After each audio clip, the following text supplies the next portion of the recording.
Lights पहिला शिवजीले गणेशलाई लिएर घर गइरहनु भएको भिडियो हेरौँ अनि त्यसपछि फन्नी फन्नी कमेन्ट पढौँला है।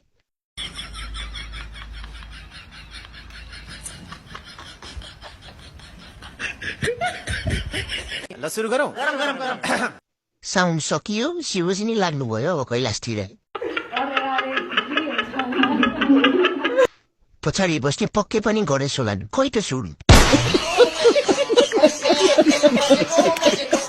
केपीले गर्दा भगवानको आर्थिक अवस्था पनि कमजोर भएको जस्तो छ।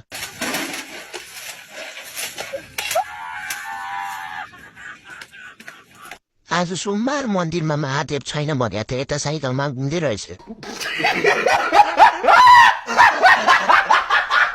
हामीले के मान्नु बर, भगवान आफै साइकलमा छन्।